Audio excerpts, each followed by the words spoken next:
2012년 10월 29일 헝가리의 작은 도시 카포슈바르에 가을의 차가운 바람이 불어오고 있었습니다. 이날은 평범한 월요일이었지만 11세 소년 벤스에게 운명의 날이 될 줄 아무도 몰랐죠.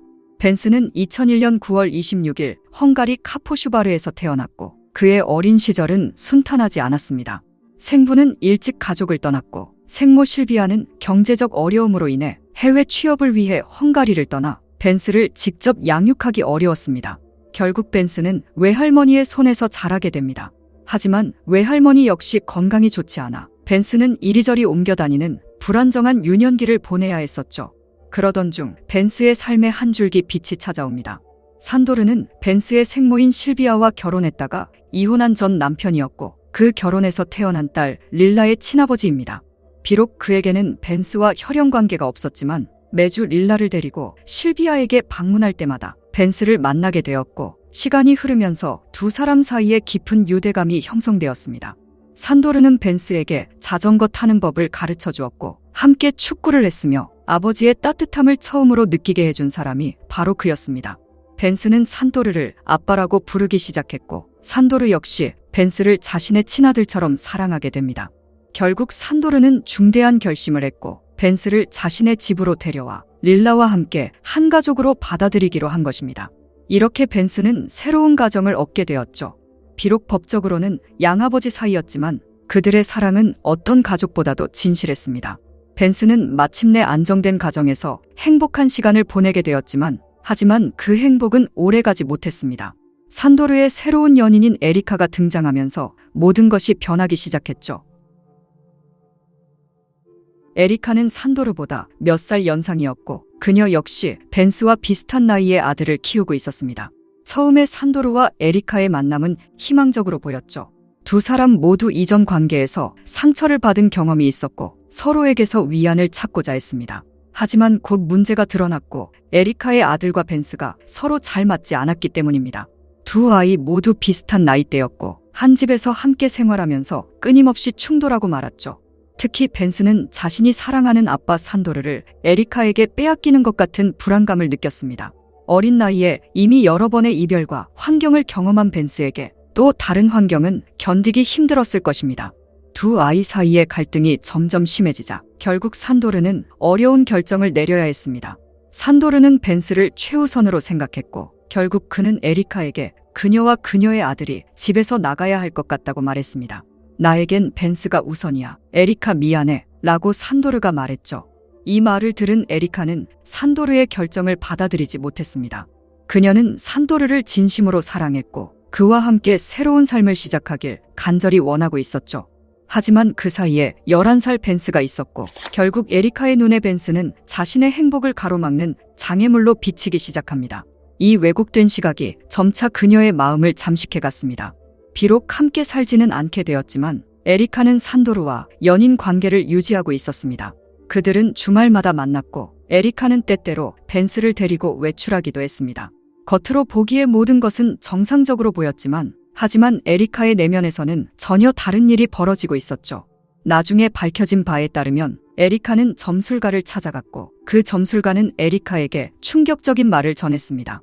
점술가는 벤스에게서 악령이 느껴지며 그 악령이 에리카와 산도르의 사이를 방해하고 있다는 것이었습니다. 물론 이것은 미신에 불과했지만 이미 비뚤어진 시각으로 벤스를 바라보던 에리카에게 이 말은 그녀의 어두운 생각을 정당화하는 구실이 되고 말았습니다.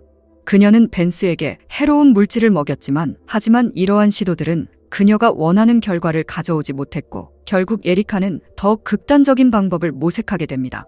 2012년 가을 에리카는 두 명의 남성을 만났고 그들은 57세의 보그단, 41세의 케르테스였습니다. 두 사람 모두 노숙자였고 사회 변두리에서 힘겹게 살아가고 있었죠. 특히 보그단은 전과가 있는 위험한 인물이었습니다. 그는 과거의 여러 범죄로 여러 차례 복역한 기록이 있습니다. 놀랍게도 보그단은 산도르의 이전 직장 동료이기도 했습니다. 에리카는 이 두 남성에게 놀라운 제안을 하게 됩니다. 20만 포린트를 주겠으니 벤스를 제거해 달라는 것이었죠. 일반인에게는 그리 큰 돈이 아닐 수 있지만 극도로 궁핍한 생활을 하던 두 노숙자에게 이 금액은 엄청난 유혹이었고 결국 그들은 이 제안을 받아들입니다. 이렇게 벤스의 생명에 대한 값이 정해졌습니다. 2012년 10월 29일 월요일 아침, 벤스는 평소와 같이 아침을 맞이했습니다. 이날 에리카는 산도르에게 연락하여 벤스를 카포슈바르에 있는 자신의 집으로 데려가겠다고 알렸습니다. 표면적인 이유는 벤스가 누나 릴라를 만나게 해주기 위해서였습니다. 릴라는 당시 에리카의 집에서 살고 있었고 벤스는 누나를 매우 그리워하고 있었습니다. 이전에도 여러 번 에리카가 벤스를 데리고 외출한 적이 있었기 때문에 산도르는 아무런 의심도 하지 않았죠. 산도르는 자신의 친구 한 명에게 벤스를 카포슈바르까지 데려다 달라고 부탁하게 됩니다. 때로는 친구가 차로 데려다 주기도 했고 때로는 벤스가 혼자 버스를 타고 가기도 했습니다. 카포슈바르 버스 터미널에서 보통 릴라나 에리카가 벤스를 맞이했었죠. 벤스는 누나를 만날 생각에 들떠 있었고 가방을 챙겨 밝은 표정으로 집을 나섰습니다. 산도르는 벤스에게 조심해서 다녀와라고 말하며 손을 흔들었는데 이것이 두 사람의 마지막 작별 인사가 될 줄은 아무도 몰랐습니다. 벤스가 카포슈바르에 도착했을 때 에리카는 이미 준비를 마친 상태였습니다. 그녀의 차 안에는 예상치 못한 사람들이 타고 있었고 바로 보그단과 케르테스였습니다. 어린 벤스는 이 상황이 이상하다고 느꼈을 수도 있고 아니면 순진하게 아무것도 의심하지 않았을 수도 있습니다. 일행은 먼저 한 술집으로 향했고 그곳에서 그들은 벤스에게 와인을 마시게 했습니다. 그들의 목적은 분명했고 아이를 취하게 만들어 저항력을 약화시키려는 것이었습니다. 벤스가 이 상황을 어떻게 받아들였는지는 알 수 없지만 분명 혼란스러웠을 것입니다. 술집을 나온 후 차는 쇼모지라는 작은 마을의 외곽 숲으로 향했고 날은 이미 어두워지고 있었습니다. 10월 말의 헝가리는 해가 일찍 지고 숲속은 더욱 깊은 어둠에 휩싸입니다. 차가 울퉁불퉁한 숲길을 따라 들어갈 때 벤스는 무언가 잘못되었음을 느꼈을 것입니다. 하지만 그때는 이미 너무 늦은 상태였습니다. 그날 오후 8시에서 10시 사이 어두운 숲에서 상상할 수 없는 잔혹한 일이 벌어지고 말았죠. 벤스는 아마 비명을 질렀을 것이고 도움을 요청했을 것이지만 하지만 그 외진 숲에서 아이의 외침을 들을 사람은 아무도 없었습니다. 보그단은 벤스에게 무력을 행사하기 시작했는데 그러나 이것은 시작에 불과했습니다. 결국 벤스를 살해했고 케르테스는 이 모든 일이 벌어지는 동안 땅을 파고 있었습니다. 그리고 에리카는 이 모든 장면을 지켜보고 있었죠. 나중에 밝혀진 바에 따르면 그녀는 이 광경을 보면서 미소를 지었다고 합니다. 범행이 끝난 후 그녀는 두 남성에게 홀가분하다고 말하기도 했습니다. 처음 재판에서 에리카는 차 안에서 이 모든 일을 지켜봤을 뿐이라고 주장했지만 하지만 과학수사 결과는 다른 진실을 말해주고 있었습니다. 벤스의 목에서 발견된 발자국 흔적이 에리카의 것과 일치한 것입니다. 이는 그녀가 직접 벤스를 짓밟았다는 것을 의미합니다. 그리고 벤스의 몸에는 40회 이상의 자상이 남아 있었습니다. 2012년 10월 30일 자정이 막 지난 시각 산도르의 전화기가 울렸습니다. 그는 전화를 받았고 에리카는 떨리는 목소리로 산도르에게 이렇게 말했습니다. 벤스가 없어졌어. 온종일 찾았는데 찾을 수가 없어. 산도르는 어떻게 11살 벤스가 갑자기 사라질 수 있는지 믿을 수 없었습니다. 에리카는 마트 주차장에 있는 놀이터에서 벤스가 몇몇 친구들을 만났고 그들을 따라 어디론가 갔는데 그 후로 아이가 돌아오지 않았다는 것이었습니다. 그녀는 하루 종일 아이를 찾아다녔지만 찾지 못했다고 말했죠. 산도르는 즉시 행동에 나섰고 우선 가족들과 친지들에게 연락해 벤스의 실종을 알렸습니다. 그리고 마을 사람들에게 도움을 요청했죠. 카포슈바르 주변의 모든 지역을 샅샅이 뒤졌지만 하지만 벤스는 어디에서도 찾을 수 없었습니다. 경찰도 벤스의 실종 신고를 받고 수사에 착수합니다. 그런데 처음부터 무언가 이상했고 에리카의 진술이 일관성이 없었기 때문입니다.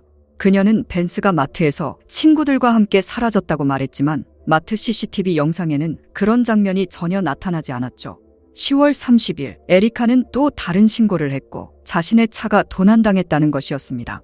경찰은 곧 그 차를 발견했고 놀랍게도 그녀의 차는 보그단이 운전하고 있었습니다. 경찰이 그를 추궁하자 보그단은 에리카와 다른 이야기를 들려주었죠. 그는 자신이 차를 훔친 게 아니라 에리카가 자신에게 준 것이라고 진술했습니다. 또한 보그단은 지역 경찰에게 친숙한 얼굴이었습니다.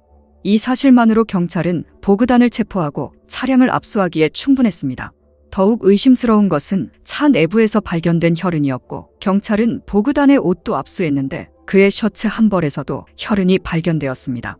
경찰은 에리카가 수상하다고 판단해 신문하기 시작했는데 그녀의 진술은 계속해서 바뀌었습니다. 처음에는 벤스가 스스로 사라졌다고 했다가 나중에는 누군가가 벤스를 강제로 데려갔다고 말을 바꿨죠. 한편 결정적인 단서가 나타났고 사건 당일 밤 해당 지역에서 사냥을 하던 사냥꾼들이었습니다. 그들은 오후 8시 45분경 쇼모지 외곽의 숲에서 수상한 차량을 목격했다고 진술합니다. 그 시간대에는 자신들 외에는 아무도 그 구역에 있어서는 안 되는 상황이었습니다. 사냥꾼들은 밀렵꾼이라고 생각하고 그 차량에 접근하게 됩니다. 그러자 그 수상한 차량에서 한 남자가 내려 "여기서 뭐 하는 거야?" 라고 거칠게 물었습니다. 사냥꾼들은 의심스러웠지만 더 이상 추궁하지 않았고 다행히 그 차량의 번호판을 적어두었습니다. 그리고 그 번호판은 에리카의 차량과 일치했습니다. 경찰은 CCTV 영상, 사냥꾼들의 증언, 차량 내 혈흔, 그리고 보그단에 상반된 진술 등 여러 증거를 그녀 앞에 내밀었고 결국 에리카는 무너지기 시작해 모든 것을 털어놓았습니다. 에리카는 처음에 쇼모지 숲에 벤스를 묻었지만 사냥꾼들에게 발각될까 두려워 나중에 다른 곳으로 옮겼고 새로운 매장 장소는 토포나르 근처의 숲이라고 진술했죠. 그리고 벤스의 옷과 휴대폰은 카포스 강에 버렸다고 진술했습니다. 2012년 11월 3일 에리카의 자백을 바탕으로 수사관들은 토포나르 근처의 숲으로 향했습니다. 수사관들은 그곳에서 헤쳐진 흔적이 있는 땅을 발견했고 벤스가 얼마나 깊이 묻혀 있는지 알 수 없어 도구를 사용할 수 없었습니다. 결국 그들은 맨손으로 땅을 파기 시작했습니다. 수사관들은 무릎을 꿇고 조심스럽게 흙을 걷어내기 시작했죠. 그리고 마침내 벤스의 시신이 모습을 드러냈고 그 자리에 있던 모든 경찰관들은 하염없이 눈물을 흘렸습니다. 이 사건은 헝가리 전역에 큰 충격을 주었고 많은 사람들이 분노했으며 일부에서는 사형제 부활을 요구하는 목소리가 터져 나왔습니다. 헝가리는 1990년 민주화 이후 사형제를 폐지했지만 이처럼 끔찍한 범죄가 발생할 때마다 사형제 논쟁이 재점화되곤 했습니다. 2012년 11월 10일 벤스의 장례식은 카포슈바르 동부 공동묘지에서 거행되었고 약 2,500명의 조문객이 참석했습니다. 대부분 벤스와 직접적인 관계가 없는 시민들이었지만 그들은 이 작은 천사를 마지막으로 배웅하고 싶었습니다. 산도르는 장례식장에서 눈물을 참지 못했고 그는 자신이 사랑하는 아이를 지키지 못했다는 죄책감에 시달렸습니다. 2013년 5월 카포슈바르 법원에서 이 사건의 재판이 시작되었습니다. 에리카에게는 국선 변호사가 배정되었는데 그녀는 변호사를 선임할 경제적 여유가 없었기 때문입니다. 재판 과정에서 세 피고인 모두 범행을 부인하며 서로에게 책임을 떠넘기려 했습니다. 에리카는 자신이 차 안에서 대기했을 뿐이라고 주장했죠. 그러나 앞서 언급했듯이 벤스의 목에는 그녀의 발자국이 남아 있었습니다. 그리고 에리카는 아무런 감정 표현 없이 사건에 대해 진술했습니다. 그녀의 눈에는 후회도, 슬픔도, 죄책감도 보이지 않았습니다. 마치 다른 사람의 이야기를 하듯 담담하게 진술했죠. 기묘한 장면도 있었습니다. 재판 중 케르테스가 갑자기 쓰러져 의료진이 달려왔고 보그단은 이 상황에서 웃음을 터뜨리기도 했습니다. 이 행동은 그들이 저지른 행위의 심각성을 전혀 이해하지 못하고 있음을 보여주었죠. 2013년 6월 4일 검찰은 세 피고인 모두에게 가석방 없는 종신형을 구형했고 헝가리 형법에서 이것은 가장 무거운 형벌입니다. 6월 6일 재판부는 판결을 내렸고 검찰의 구형대로 세 피고인 모두에게 가석방 없는 종신형을 선고했습니다.